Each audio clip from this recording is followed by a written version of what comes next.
Counter പോയിന്റിലേക്ക് വീണ്ടും Shri TP. Jayachandran, November 13-നല്ലേ നിങ്ങൾ നിവേദനം നൽകിയുള്ളൂ എന്ന് ചോദിക്കുന്ന കേന്ദ്ര ആഭ്യന്തര മന്ത്രാലയം ഓഗസ്റ്റ് 14-ാം തീയതി ദുരന്തശേഷം മാനദണ്ഡങ്ങളിൽ മാറ്റം വരുത്തിയതിനാലാണ് ആ പറഞ്ഞ രീതിയിലുള്ള നിവേദനം നവംബർ 13-ന് മാത്രം കൊടുക്കേണ്ടി വന്നത് എന്നാണ് സംസ്ഥാന സർക്കാരിന് വേണ്ടി എസ് കെ സജീഷ് പറയുന്നത്. നിഷ അല്ലെങ്കിലും ഒരു സംസ്ഥാനവും ഇത്ര വേഗത്തിൽ കൊടുത്തിട്ടില്ല.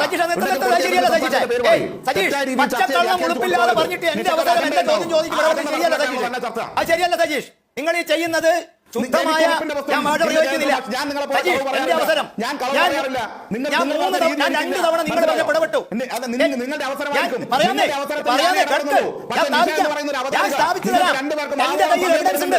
ഒരു കാര്യവും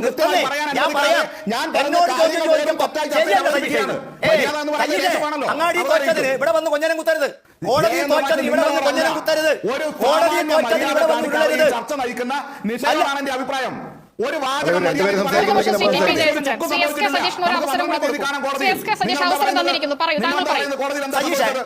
സജീഷ് പ്ലീസ് പ്ലീസ്, അത് എന്റെ അവസരമാവണ്ടല്ലോ. അല്ല, നിഷയുടെ ഔദാര്യമാണോ? അവസരമാവരുത്, കാരണം സമയമില്ല.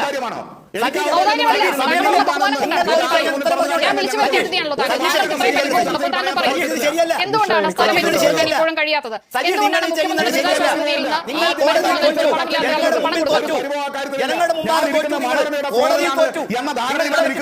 മനസ്സിലായോ? അതിൽ എനിക്കൊരു സംശയ കാര്യത്തിലില്ല. കോടതിയിൽ ആര് ഓർക്കാൻ ഈ ജയേന്ദ്ര മാഷ് പറയുന്നത് കേട്ടില്ല. കോടതിയിൽ എന്താണ് പറഞ്ഞത്? കോടതിയിൽ പറഞ്ഞ റിപ്പോർട്ട് നിങ്ങൾ വേണ്ടതുപോലെ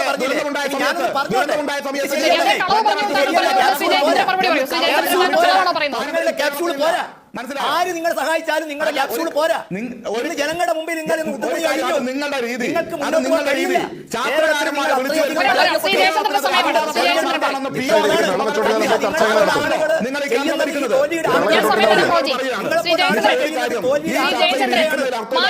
കേന്ദ്ര സർക്കാർ മാറ്റം വരുത്തിയതുകൊണ്ടാണോ സംസ്ഥാനത്തിന് നിവേദനം കൊടുക്കുന്നത് വൈകേണ്ടി വന്നത്?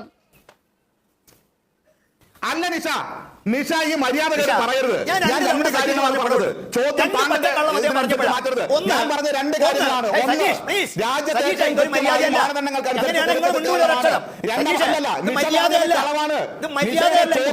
അതാണ് പ്രശ്നം.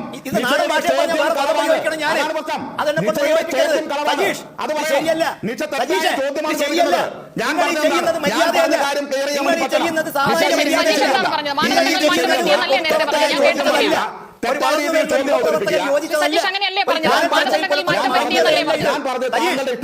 വ്യാഖ്യാനിക്കാനുള്ളതല്ല. രണ്ട് കാര്യങ്ങൾ ഒന്നെന്താണ്? കേരളമാണ്. അതെ, നടുവിൽ നിങ്ങൾ ഉള്ളതാണ് കുഴപ്പം.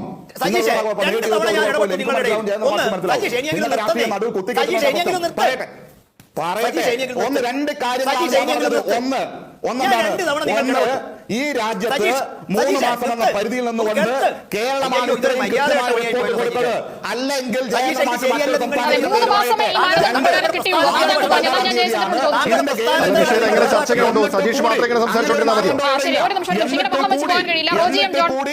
മാനദണ്ഡങ്ങൾ ചിട്ടപ്പെടുത്തിയതിനു ശേഷമുള്ള സമയമേ സംസ്ഥാന സർക്കാർ എടുത്തിട്ടുള്ളൂ. ബോധ്യപ്പെട്ടിട്ടുണ്ടോ?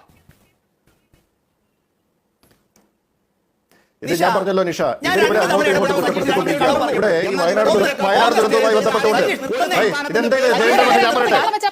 വയനാട് ദുരന്തവുമായി ബന്ധപ്പെട്ടുകൊണ്ട് നിങ്ങൾ പറഞ്ഞ പച്ചക്കള്ളമാണ് ഞാൻ പൊളിച്ചെടുക്കുന്നത്. വയനാട് ദുരന്തവുമായി ബന്ധപ്പെട്ടുകൊണ്ട് മുഖ്യമന്ത്രിയുടെ ദുരിതാശ്വാസ നിധിയിലേക്ക് 11/10/2024 വരെ 542 കോടി രൂപ